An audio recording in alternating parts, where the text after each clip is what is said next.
परमेश्वरा, केवळ आणि केवळ माझ्यासाठीच तू वधस्तंभाचा क्रूस उचलून गेलास प्रभू परमेश्वरा.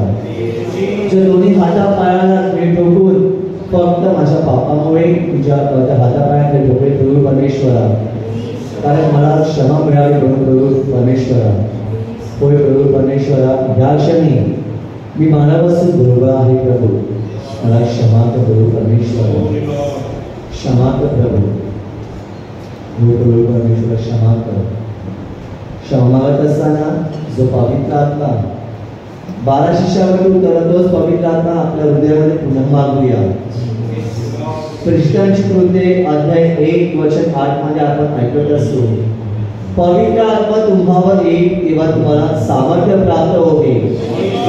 खरोखर आपल्या पापाची क्षमा करून पवित्र आत्म्याचं सामर्थ्य आपल्या प्रत्येकास मिळेल आहे. म्हणून जोरात टाळ्या वाजवून आपण ते पवित्र आत्म्यामध्ये आपण आराधना करूया. Thank you Lord Jesus. Praise you Jesus. The Holy Spirit, ये पवित्र आत्मा, तो आमच्याकडे पवित्र आत्मा वर्षों पवित्र आत्मा, ये पवित्र आत्मा, तो सामर्थ्य पवित्र आत्मा, शक्ति पवित्र आत्मा.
पवित्र आत्मा सत्याचा सामर्थ्याचा अभिषेकाने भरलेला आत्मा दिला म्हणून पुन्हा एकदा जोरात टाळ्या वाजवून आपण त्या पवित्र आत्म्याचा आभार मानूया.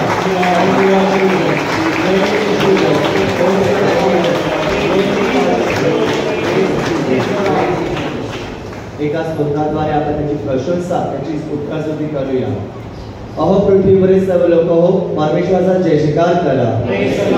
अहो पृथ्वीवरील सर्व लोक हो परमेश्वराचा जय जयकार करा. हर्षाने परमेश्वराची सेवा करा. गीत गात त्याच्या पुढे या. परमेश्वर हाच देव आहे हे जाणा. त्यानेच आम्हाला उत्पन्न केले आहे. आम्ही त्याचेच आहोत. आम्ही त्याची प्रजा, त्याच्या कुळातील कळप आहोत. कारण त्याचे उपस्मरण करीत त्याच्या द्वारात स्तवन करीत त्याच्या अंगणात प्रवेश करा. त्याचे उपकार स्मरण करा. त्याच्या नावाचा धन्यवाद करा. कारण परमेश्वर चांगला आहे. त्याची दया सनातन आहे आणि त्याची सतत पिढ्यानपिढ्या टिकते. बरोबर माझ्या प्रिय बंधू बहिणीने परमेश्वर दयाळू कृपळ आणि कळवळ असं परमेश्वर आहे. कारण त्याचे प्रत्येक दिवशी आपण गुण गौरव त्याचा गौरव केलाच पाहिजे. कारण तो राजाचा राजा आणि प्रभूचा प्रभू असा परमेश्वर आहे. प्रत्येक दिवशी त्याचे आपण सदा सर्वदा परमेश्वराचे स्तवन केलेच पाहिजे. कारण परमेश्वर हाच देव आहे आपण जाणून घेतले पाहिजे. कारण त्यानेच आपल्या प्रत्येकास निर्माण केले आहे. कारण तो निर्माण करता असं प्रभू परमेश्वर आहे. म्हणून पुन्हा एकदा जोरात टाळ्या वाजवा आपण त्या निर्माण करायचे. मनापासून आभार मानूया. त्यांची वर्षी करा. Glory, hallelujah. Praise Jesus. Praise Jesus. यीशुआया मेरा जीवन बदल गया. तुझसे पाया मेरा जीवन बदल गया. यीशुआया मेरा जीवन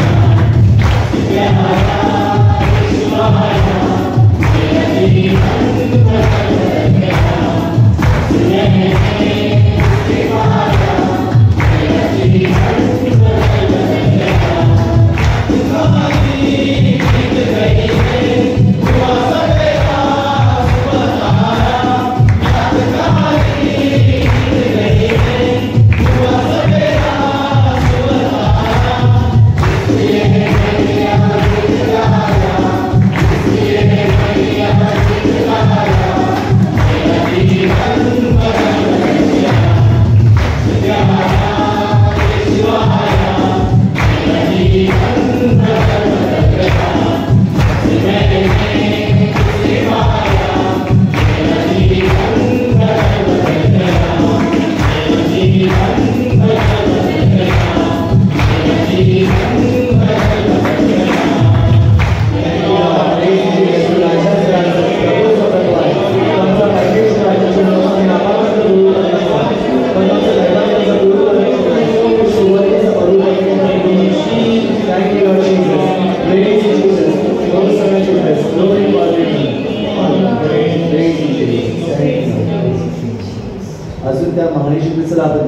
गया.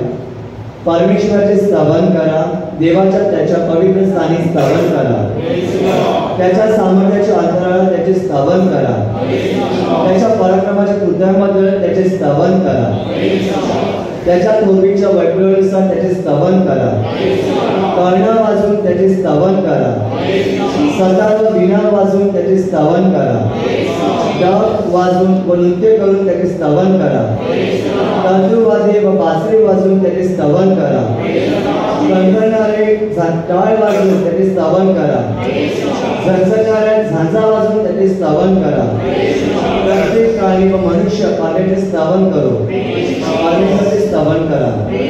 होय महान माझ्या प्रिय बांधव आणि भगिनींनो, आपण प्रत्येक गोष्टीमध्ये त्या महाराष्ट्रासाठी स्तवन करायलाच पाहिजे. कारण तो आपला निर्माण करण्याचा प्रभू परमेश्वर आहे. प्रत्येक गोष्टीत म्हणजे सर्व काही त्याने आपल्या समोर दिलेले आहे. म्हणून पुन्हा एकदा आपण टाळ्या वाजून त्या महाराष्ट्रासाठी आपण स्तवन करूया.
तर महान येशू ख्रिस्ताचे उत्कळ स्मरण गौरव स्तुती लिहिले आहे. आता ही वेळ आहे त्याला आराधना देण्याची. आपणास शक्य असेल तर आपण पूजेवरती आहोत. आपले दोन्ही हात मोकळे करून घेऊया, कारण त्याच हाताने प्रभू येशू ख्रिस्ताला त्याच्या दोन्ही हातापायांना ते ठेवण्यात आले होते. म्हणून आपले देखील हात पाय कमजोर असतील तरी आपण न थकता न भागता त्याच्यासमोर समर्पित करणार आहोत, कारण का आपला कैवार घेणाराचा परमेश्वर आहे.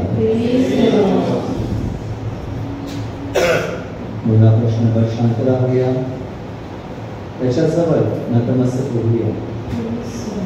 हे स्वर्गात राजवरून असणाऱ्या प्रभू, मी आपले डोळे तुझ्याकडे वर लागले आहे. पहा, जसे दासाचे डोळे आपल्या धनेच्या हाताकडे असतात, जसे दासीचे डोळे आपल्या धनीच्या हाताकडे असतात, तसे आमचा देव परमेश्वर आमच्यावर कृपा करीपर्यंत त्याच्याकडे आमचे डोळे लागलेले आहेत. हे परमेश्वरा आमच्यावर कृपा कर, आमच्यावर कृपा कर प्रभू. खरोखर माझ्या प्रिय बंधू भगिनींनो, आपलं जीवन, आपल्या जीवनात असणारे प्रॉब्लेम्स, अडचणी, अडथळे सर्व काही त्याला समर्पित करूया. जणू काय परमेश्वर आणि मी म्हणजेच आपण त्याच्याशी एकरूप झालेलो आहोत. त्याच्याकडे बघूया, त्याच्याशी बोलूया, सांगूया, प्रभू तुझा दास बसलेला आहे, दासी बसली आहे, प्रभू माझा ताबा घे प्रभू. म्हणून आपण हात उंच करून पुन्हा त्याला आराधना देऊया. आपल्या अनेक भाषेमध्ये उंचावूया.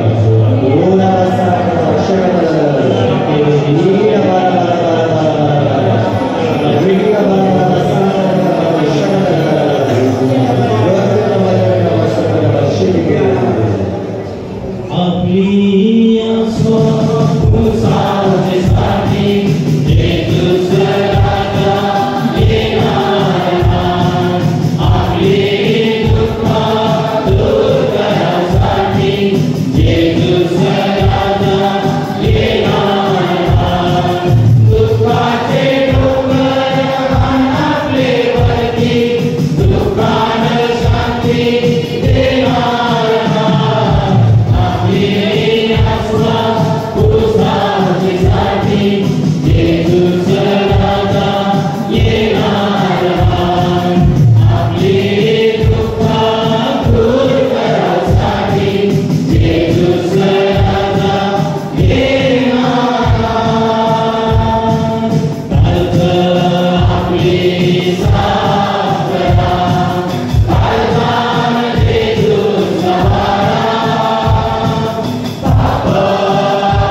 ते एकरूप झालेलं आहे.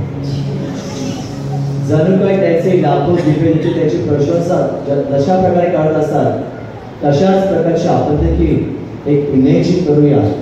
तशाच प्रकारे आपण देखील त्याची प्रशंसा उत्तर स्मरण त्याची आराधना करत आहोत.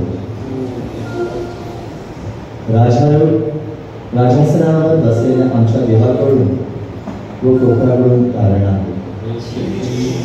त्याचे दिव्य दिव्य त्याची प्रशंसा करत असताना म्हणत असतात आमेन, धन्यवाद, गौरव, ज्ञान, उपकार, स्तुती, सन्मान, सामर्थ्य व बळ ही आमच्या युगाने देवाची आहे. बरोबर सर्व काही देवाचंच आहे. म्हणून ते आपणास प्रकट अस्तित्वात केला आहे. आपलं काहीच नाही. आपण फक्त या जगामध्ये एक प्रतिमा म्हणून आहोत. सर्व काही त्याचंच आहे.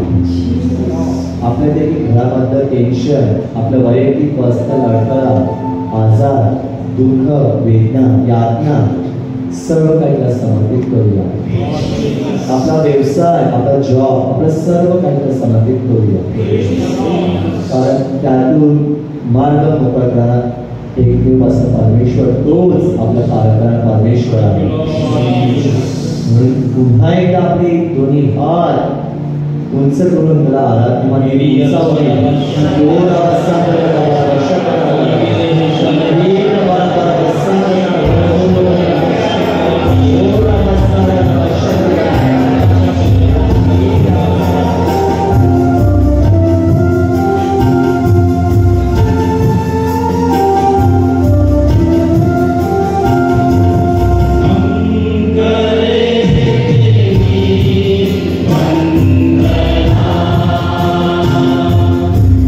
से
संत लुकलेखी शुभवर्तमानातून घेतलेले वाचन.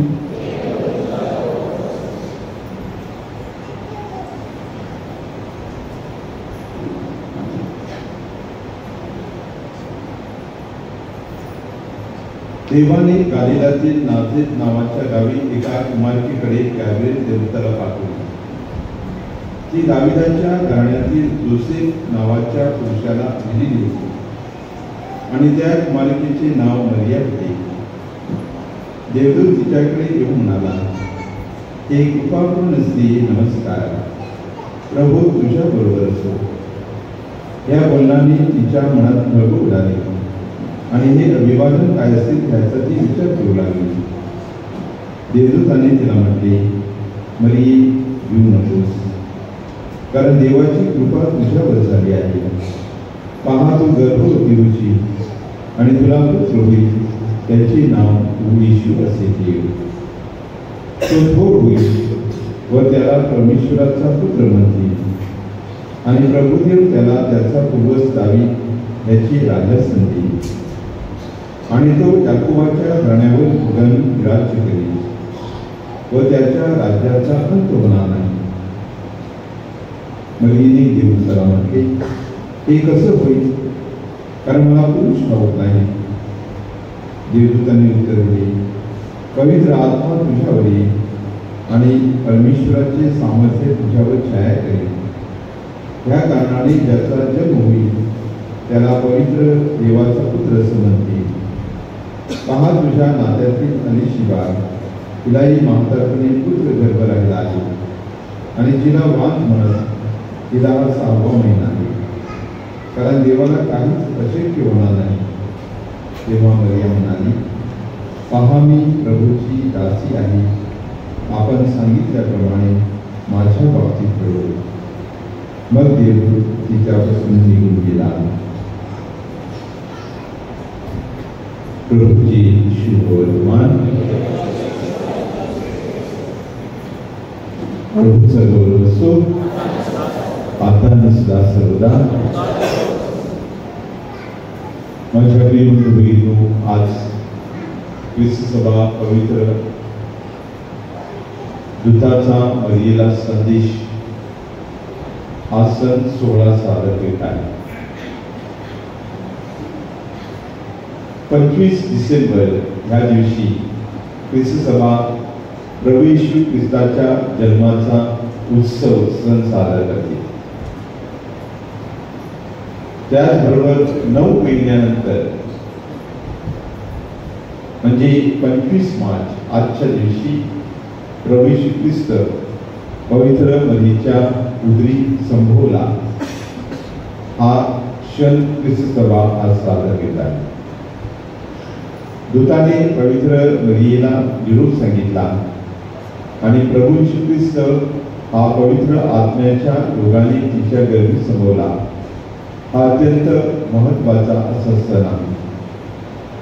या क्षणामध्ये नक्की काय घडलेलं आहे? या क्षणामध्ये मानवाचं तारण, परमेश्वराच्या योजनेचं कळस, जुन्या करारातील भाकिताची परिपूर्ती, यशया संदेष्टाने 400 वर्ष अगोदर सांगितलं होतं की कुमारी मरिया ही पुत्राला जन्म देईल. हे जे भाकीत होतं ते भाकीत आजच्या दिवशी पूर्णत्वास जात आहे. ज्या क्षणाची यहुदी जनता वाट पाहत होती त्या तारणाऱ्याचा जन्म, त्याची सुरुवात ही आजच्या या क्षणापासून सुरुवात होत असते. एका कुमारीकडे परमेश्वर गॅब्रिएल देवदूताला पाठवला.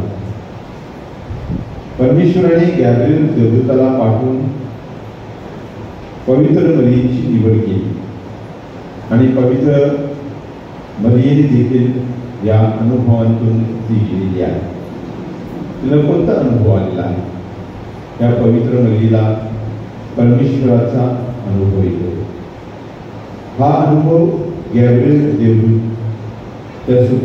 देवदूताच्या शिल्पाने पवित्र मरीला लाभलेला आहे आणि त्यामध्ये एक महत्वाचं मिशन कार्य घडलेलं आहे. परमेश्वराच्या पुत्राची माता होण्याचं मिशन कार्य आणि ते मिशन कार्य तिला प्रकट करण्यात आल्यानंतर तिच्या मनामध्ये गोंधळ निर्माण, कारण ही पवित्र मरिया अवघ्या 15-16 वर्षाची ती कुमारिका होती. तिला पुरुष ठाऊक नव्हता, त्या पुरुषाची तिथे संबंध आलेले नव्हते. आणि अशा वेळेला ती मनामध्ये विचार करते की मी त्या देवाच्या पुत्राला कसं काय जन्म देऊ शकतो. देवपुत्राला जन्म देण्याचं हे जी कोड तिच्या मनामध्ये निर्माण झालेलं असतं आणि ही कोड ती बुद्धीच्या पातळीवर सोडवण्याचा प्रयत्न करत होती. परंतु देवदूत मात्र तिला श्रद्धेच्या पातळीवर घेऊन जात. पवित्र आत्मा तुझ्यावर येईल, परस्पराचं सामर्थ्य तुझ्यावर छाया करेल.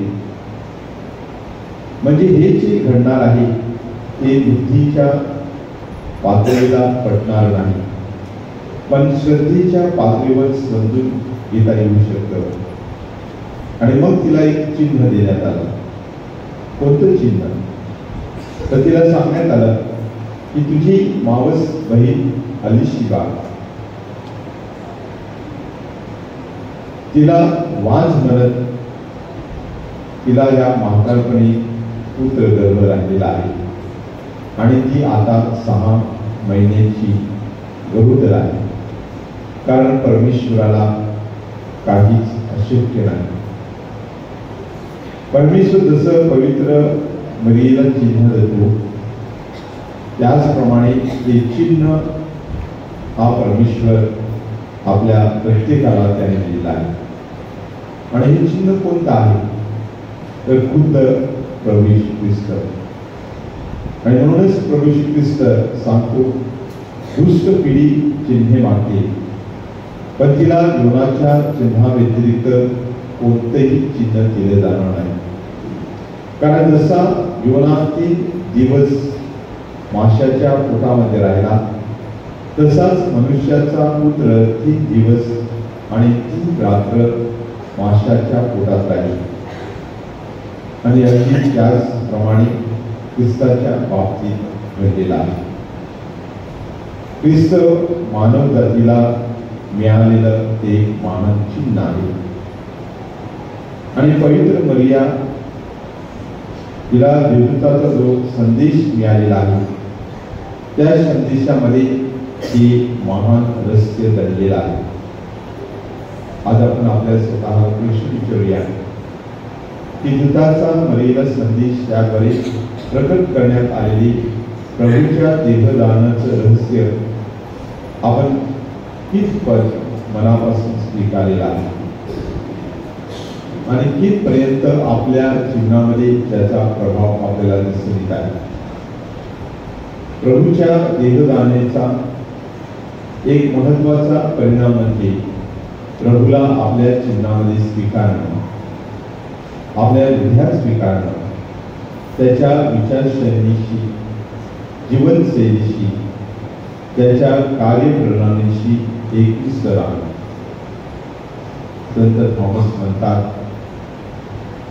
मरियेचा देवाच्या शब्दाला होकार म्हणजे हा दानाच्या इतिहासातील एक महत्वाचा क्षण होता, ज्यामुळे देव आणि मानव जात यांच्यातील आध्यात्मिक विवाह होऊ शकला आणि सर्वांना दैवी स्वरूपाशी एकरूप होण्यास सक्षम केले गेलं. मरियेच्या होकारात इतकं सामर्थ्य होतं की देवाचा दूत हा तिच्यासमोर नतमस्तक होतो आणि तिला सांगतो, हे कृपापूर्ण स्त्रिये. आज आपण हा सण साजरा करीत असताना आपल्या स्वतःला आपण प्रश्न विचारूया, ख्रिस्ताच्या प्रेमाला व कार्याला मी संपूर्णपणे होकार देण्यास आणि नवीप्रमाणे देवाच्या मार्गावर चालण्यास तयार आहे का? आज ही पवित्र मरिया आपल्या सर्वांना देवाच्या शब्दाला होकार देण्यास व देवाच्या शब्दाप्रमाणे देवाच्या इच्छेप्रमाणे जीवन जगण्यास आपल्याला आमंत्रित करीत आहे. ख्रिस्ताने जमलेल्या माझ्या बहिणीने जुन्या करारामध्ये आपल्या पापाची क्षमा करण्यासाठी कोकू अर्पण केलं जात होतं, परंतु नवीन करारामध्ये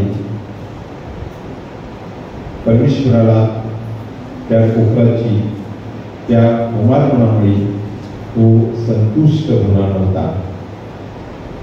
कारण प्रभू येशू ख्रिस्त हा खुद्द ते देवाचं कोकू बनलेलं होतं आणि ह्या प्रभू येशू ख्रिस्ताने स्वतः कोकू बनून क्रूसावर त्याने सदा सर्व काळासाठी आपलं रक्त सांडलेलं आहे आणि ह्या प्रभू येशू ख्रिस्ताच्या गर्भसंभवाचा आज आपण सण साजरा करत आहोत.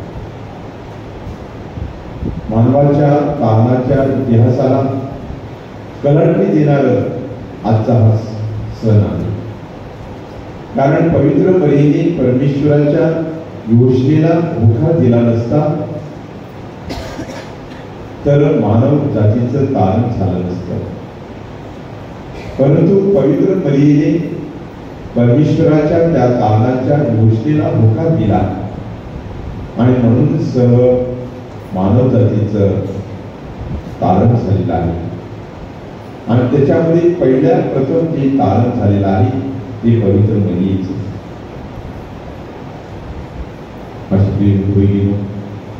हा प्रभू येशू ख्रिस्त आज आपल्या प्रत्येकाला त्या तारणाच्या योजनेमध्ये सहभागी होण्यासाठी तो बोलावत आहे. परमेश्वराने पवित्र मरियेला आमंत्रित केलं, गॅब्रिएल देवदूताला पाठवून तिला देवाची योजना आहे ती योजना परमेश्वराने तिला सांगितली. हा परमेश्वर आपल्या जीवनामध्ये कदाचित हा देवाचं दूत आपल्या जीवनामध्ये येणार नाही संदेश देण्याचा, परंतु आपल्या जीवनामध्ये ज्या वेगवेगळ्या घटना घडत असतात, काही असतात सुखद काही असतात दुःखद, त्या वेगवेगळ्या घटनेद्वारे व्यक्तीद्वारे कधी कधी धर्मगुरू सिस्टर किंवा आपल्या अवतीभोवती असलेल्या व्यक्तीद्वारे हा परमेश्वर आपल्याला त्याच्या तारणाच्या योजनेमध्ये सहभागी होण्यासाठी तो पाचारण करत आहे. ज्याप्रमाणे पवित्र मरियेने संपूर्णतः ती परमेश्वराला शरण केली, आपलं जीवन तिने देवाच्या या तारणाच्या योजनेसाठी तिने समर्पित केलं. परमेश्वराने या पवित्र मरियेची का निवड केली तर ती पवित्र होती. जन्मापासूनच ती पवित्र होती. तिला पवित्र असं पावित्र्यामध्ये असं निर्माण केलेलं होतं. आणि म्हणून आपण पाहतो की गॅब्रिएल देवदूत जेव्हा पवित्र मरियेला अभिवादन करतो तेव्हा सांगत आहे ही कृपा पूर्ण स्त्री, कारण ती कृपेने भरलेली होती. परमेश्वराच्या तारणाच्या योजनेमध्ये सहभागी होण्यासाठी त्या पवित्र मरियेसारखं परमेश्वर आपल्याला पावित्र्यामध्ये जीवन जगण्यासाठी तो आमंत्रित करीत आहे. आपण सर्वजण त्या उपवास काळामध्ये आणि उपवास काळामध्ये आपण आपल्या स्वतःच्या जीवनावर म्हणून चिंतन करूया की जसं परमेश्वराने माणसाला त्याच्या प्रतिमेप्रमाणे निर्माण केलं होतं, जसा परमेश्वर प्रेम स्वरूप आहे तसंच प्रत्येक माणसाला त्याने निर्माण केलेला आहे. पण ह्या जगामध्ये जीवन जगत असताना ते पाप, ते दुष्ट विचार, ती दुष्ट शक्ती आपल्या जीवनामध्ये प्रवेश करत असते आणि त्याद्वारे आपण परमेश्वरापासून आपण दूर जात असतो. परंतु क्रुसावर खेळलेल्या प्रभू ख्रिस्त आपला प्रत्येकाला या उपवास काळामध्ये पावित्र्यामध्ये जीवन जगण्यासाठी पुन्हा एक वार संधी देत आहे. आपण आपल्या स्वतःच्या जीवनावर मनन चिंतन करूया. आपल्या हातून घडलेल्या सर्व अपराधांची, प्रमादांची, चुकांची आपण आठवण करूया आणि ह्या विधीवर उपस्थित असलेल्या जिवंत भाकरीमध्ये, जिवंत स्वरूपामध्ये उपस्थित असलेल्या या प्रभू ख्रिस्ताच्या चरणाशी आपण आपली सर्व पापी आपण अर्पण करूया. आणि जसं पवित्र मरिया पावित्र्यामध्ये आणि शुद्धतेमध्ये ती जीवन जगली आणि म्हणून तिला बक्षीस म्हणून परमेश्वराने तिला सदैव स्वर्गात घेतलं. तो गौरव आपल्याला, तो सन्मान आपल्याला आपल्या जीवनामध्ये अनुभवास येण्यासाठी आपली पापं आपण कबूल करूया आणि पावित्र्यामध्ये, शुद्धतेमध्ये जीवन जगण्यासाठी पवित्र साक्रामेंटमध्ये उपस्थित असलेल्या त्या प्रभू ख्रिस्ताचे कृपाने आशीर्वाद मागू.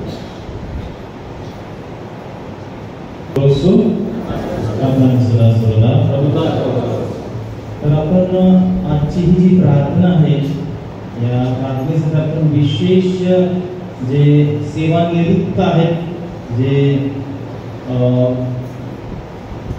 वयाने मोठे झालेले आहेत, म्हणजे आपले आई वडील आहेत, त्यांच्यासाठी ही प्रार्थना खास आपण करीत आहोत.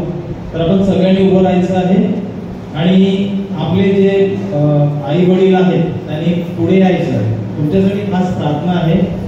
जे सेवानिवृत्त आहेत त्यांच्यासाठी ही खास प्रार्थना आहे. तुम्ही पुढे यायचं. सूर्याच्या उगवतीपासून तर मावळतीपर्यंत तुझे नाव स्तुत्य आणि स्मरणीय आहे. प्रभू, आमचे जीवनाचं उद्दिष्ट आहे आणि जगण्याचं कारण. तुझ्यामुळेच आम्हाला जीवन, अस्तित्व आणि गती आहे. प्रभू, संत पीटर प्रार्थना संघ नेहमीच वेगवेगळ्या समाजातील घटकांना इथे बोलवत असतो आणि त्यांच्यासाठी खास प्रार्थना ही आम्ही करत असतो. आज आम्ही अपेक्षा केली होती की आमचे सगळे जे रिटायर्ड बंधू भगिनी आहेत त्यांनी मोठ्या संख्येने यावं. तरीही काही आमचे बंधू आणि भगिनी, आमचे आई वडील आलेले आहेत, त्यांच्यासाठी आम्ही खास प्रार्थना करीत आहोत. आपल्या हात आपण पुढे करूया. प्रभू, यांना तू पाचारण केलेलं आहेस आणि त्यांना आई वडील तू बनवलेलं आहेस. कुटुंब त्यांना तू दिलेलं आहेस आणि कुटुंबाचं पालन पोषण करण्यासाठी त्यांना प्रभू तू पुढे केलेलं आहेस. प्रभू, आज आम्ही आमच्या आई वडिलांसाठी प्रार्थना करत आहोत की संपूर्ण कुटुंब सांभाळण्यासाठी त्यांनी आपलं जीवन वेचलेलं आहे. खूप कामाड कष्ट केलेले आहेत. प्रभू येशू, आपल्या मुलांना शिक्षण देणं, त्यांच्या सगळ्या जबाबदाऱ्या त्यांनी पाडलेल्या आहेत. दोघे एकमेकांशी एकनिष्ठ राहिलेले आहेत आणि आज ते रिटायर झालेले आहेत आणि आपल्या उतार वयामध्ये त्यांच्यासाठी प्रार्थना आम्ही करत आहोत की प्रभू, यावेळेसही त्यांच्या जीवनामध्ये जे काय डिफिकल्टी असतील, ज्या काय समस्या असतील, त्या समस्यांचं निवारण कर प्रभू येशू ख्रिस्त. त्यांच्या दुःखाचं सांत्वन कर प्रभू येशू ख्रिस्त. त्यांना मनाचं, तनाचं आणि आंतरिक स्वास्थ्य प्रदान कर प्रभू येशू ख्रिस्त. त्यांच्या इच्छा, आकांक्षा, त्यांची स्वप्ने साकार कर प्रभू येशू ख्रिस्त आणि त्यांच्या अवतीभोवती तुझं रक्ताचं कुंपण लाव प्रभू येशू ख्रिस्त. अशी प्रार्थना प्रभू येशू ख्रिस्ताच्या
ते भाविक आहेत त्यांच्यासाठी आम्ही दिवशी प्रार्थना करत आहोत.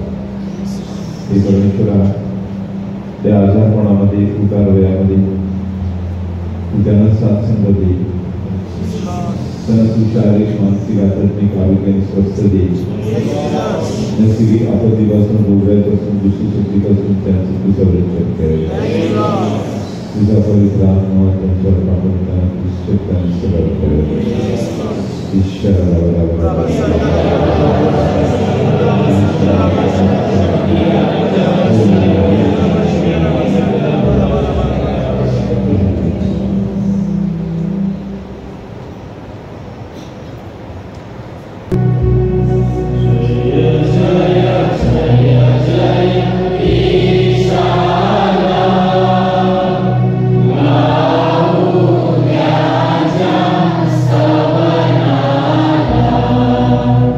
Jaya Jaya Jaya Jaya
प्रभूचा गौरव असो.